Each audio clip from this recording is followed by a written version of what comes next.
Welcome in, you Philistines. Let's start over. No. I just think it's funny even more so now because of how much it upsets Amanda. So. Help us. Help us figure out new names. Oh, yeah. Or you're going to keep getting called the Philistines. And I'm going to be annoyed. Okay. So, I'm going to be reading through verses 20 today. And then Amanda is going to take the rest. So, maybe we'll make this one shorter since the other one was kind of like, oh, all right, where are you going, Travis? Where are you going, Amanda? So, maybe we'll try to make this one concise and straight to the point. So, verse 1. To humans belong the paths of the heart, but from the Lord comes the proper answer of the tongue. All a person's ways seem pure to them, but motives are weighed by the Lord. Commit to the Lord whatever you do, and he will establish your paths or plans. The Lord works out everything to its proper end, even the wicked for a day of disaster.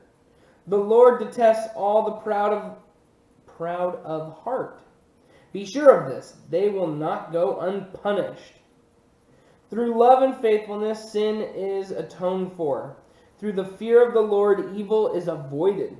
When the Lord takes pleasure in anyone's way, he causes their enemies to make peace with them. Better a little righteousness than much gain with injustice. In the hearts of humans plan their course, but the Lord establishes their steps. The lips of a king speak as an oracle, and his mouth does not betray justice. Honest scales and balances belong to the Lord. All the weights in the bag are of his making. Kings detest wrongdoing, for a throne is established through righteousness. Kings take pleasure in honest lips. They value the one who speaks what is right. I think that's important for us. A king's wrath is a messenger of death, but the wise will appease it. When a king's face brightens, it means life. His favor is like a rain cloud in spring. How much better to get wisdom than gold, to get insight than silver.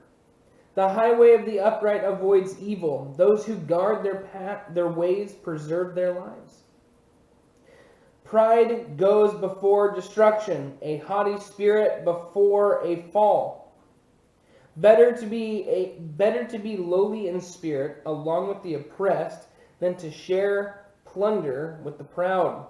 Whoever gives heed to instruction prospers, and blessed is the one who trusts in the Lord. The wise in heart are called discerning, and gracious words promote instruction. Am I saying things wrong? No, I'm still just judging you. Prudence is a fountain of life to the prudent, but folly brings punishment to fools. The hearts of the wise make their mouths prudent, and their lips promote instruction. Gracious words are a honeycomb, sweet to the soul and healing to the bones. There is a way that appears to be right, but in the end it leads to death.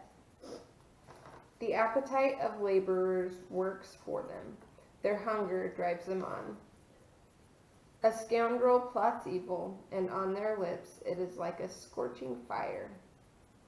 A perverse person stirs up conflict, and a gossip separates close friends. A violent person entices their neighbor and leads them down a path that is not good. Whoever winks with their eye is plotting perversity. Whoever purses their lips is bent on evil. Gray hair is a crown of splendor. It is attained in the way of righteousness. Better a patient person than a warrior, one with self-control than one who takes a city. The lot is cast into the lap, but its every decision is from the Lord. What about verse 30? Whoever winks with their eye? I wink a lot. That's not what it means, just so you know. It goes a little bit deeper than that. So, I'm going to be on verse 3 today. Commit to the Lord whatever you do, and he will establish your plans. I'm going to add to that a verse that I think is one of Amanda's favorites and one of my favorites, okay? And it's in Colossians 3, New Testament, okay? Colossians 3:23, and it says this: whatever you do, work at it with all your heart, as working for the Lord, not for human masters. I really like that because here's what I mean by that.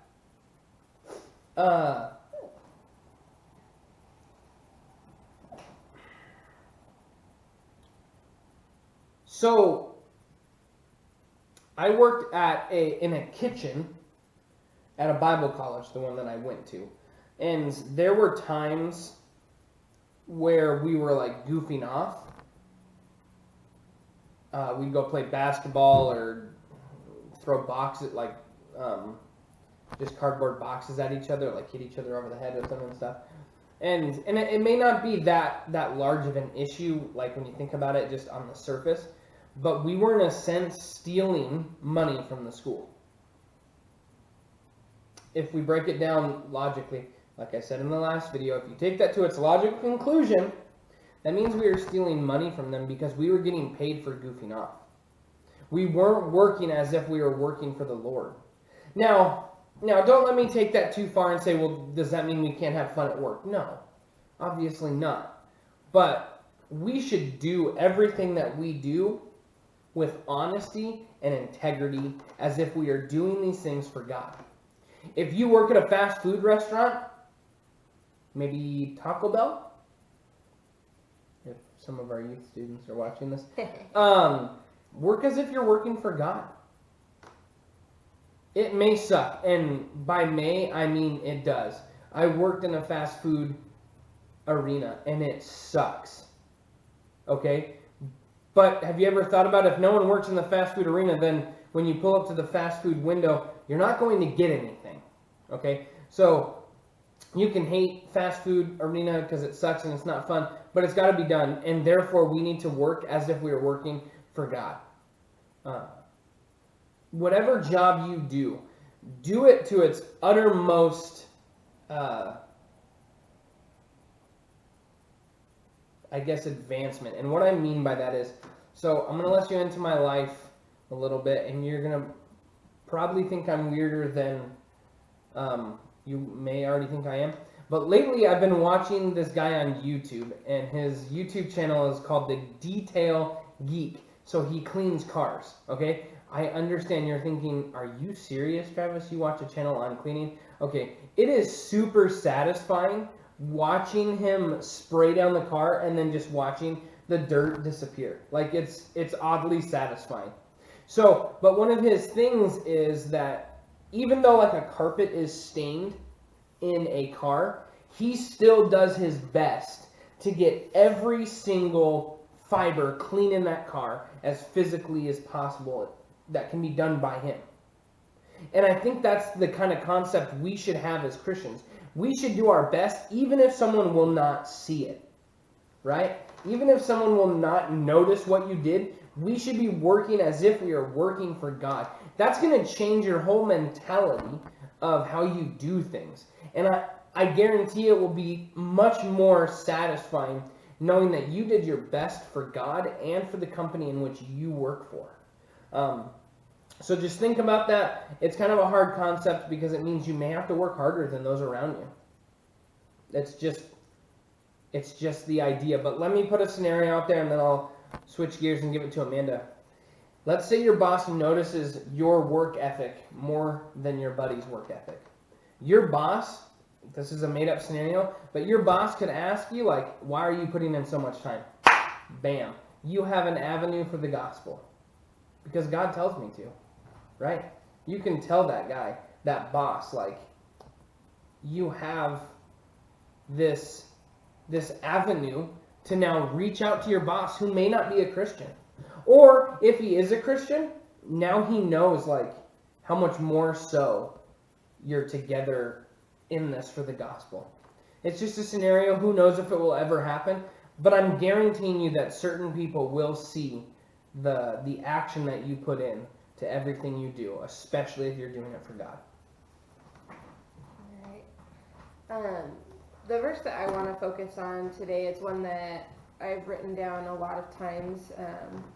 I first read this verse obviously when I was reading through Proverbs on my own, but this verse and Proverbs 11:22 were the two that really stuck out to me, or the ones that I really clung to for a while just because I thought that they were neat. But it's verse 24, and it says, "Gracious words are a honeycomb, sweet to the soul and healing to the bones." When I was a kid, I remember there was this little plaque thing in our house, super retro, and probably got tossed eventually, but it said something along the lines of, for every 10 negative words, it's balanced out for just one positive word.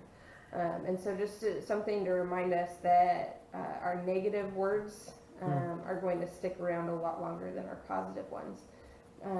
And I don't know about you, unless you have an eidetic memory, you're probably like, oh yeah, I can think of a lot more of the negative things that people have said to me, the critical things, the unkind things, than I can of the positive things.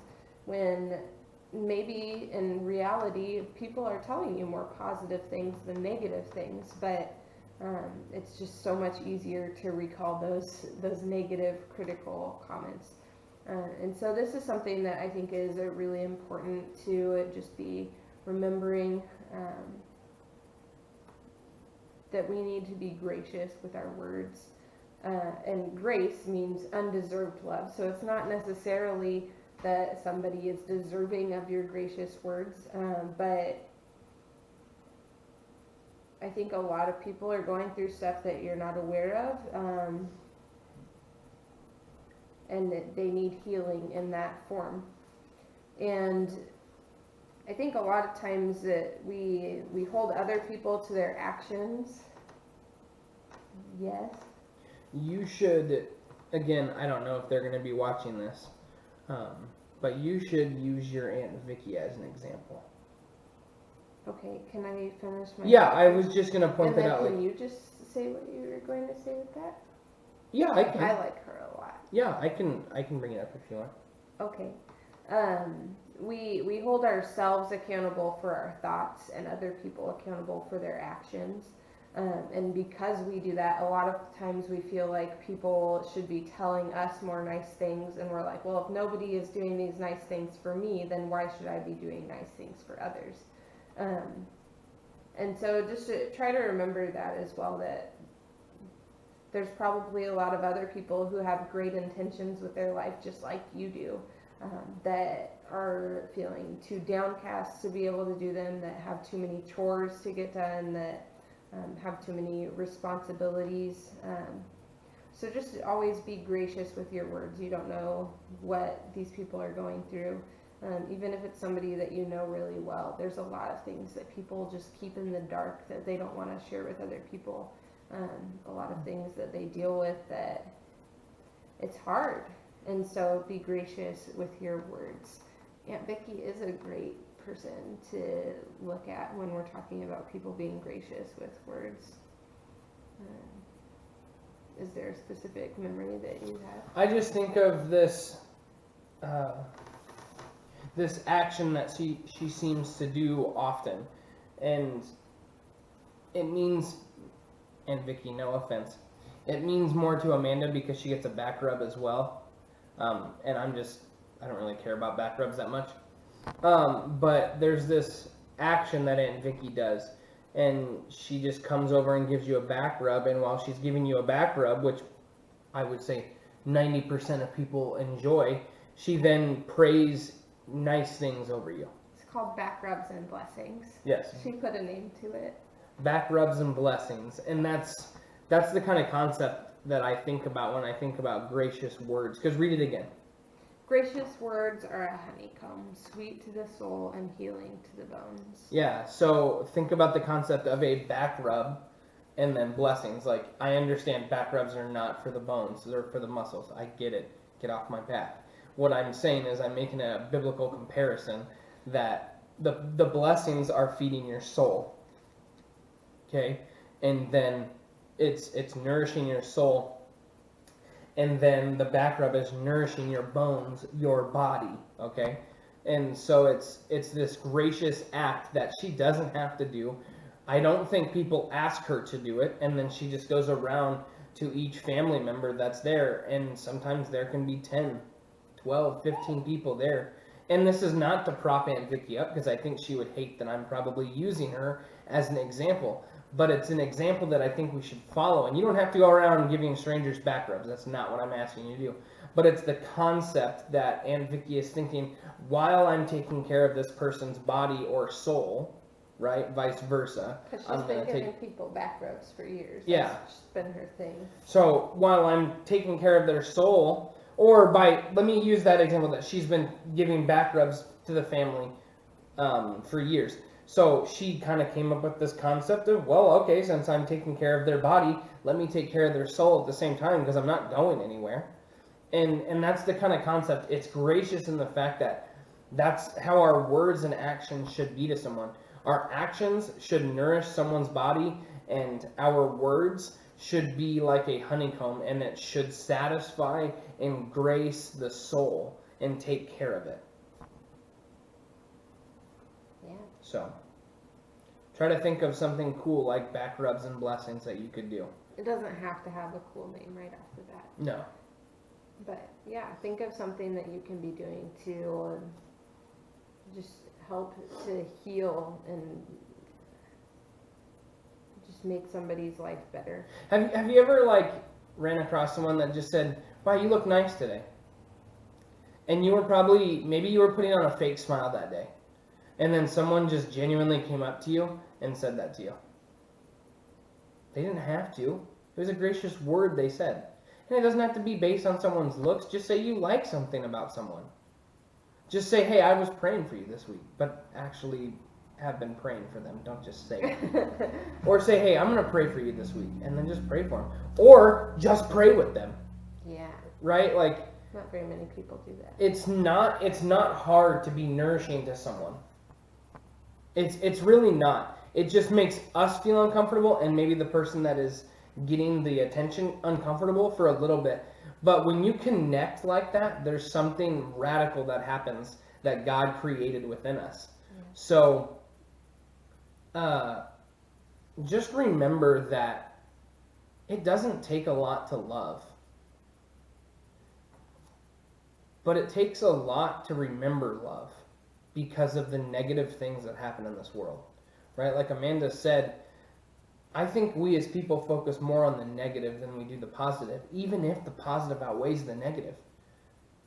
You can have 100 negative or 100 positives and only 10 negatives, but for some reason, just the way our soul is, the way that God created us and created words to mean something. They're not just emptyless things that we say, right? They mean something. But you could have 100 positives and it could be outweighed by 10 negatives. That's incredible to think about, that we focus more on one negative than 100 positives. Because words hurt. So let's build people up the same way that we tear people down sometimes. Let's build them up with words. Let's pray for each other. Let's compliment each other. Let's encourage each other. Let's be a Barnabas. And just try not to tear people down like that. Yeah, don't tear people down so you can be a Barnabas, right? Just be a Barnabas and don't tear people down. He's an encourager. You find him in the Barnabas the encourager. Yeah. So, just take that to heart this week. Nourish someone's soul. Yeah. So, all right, guys, thanks for spending some time with us. We'll see you later. God bless. Bye. Whoever gives heed to instruction. Whoa! The next verse. 21! I finished on 20. Sheesh. And you should stop. Like now would be nice.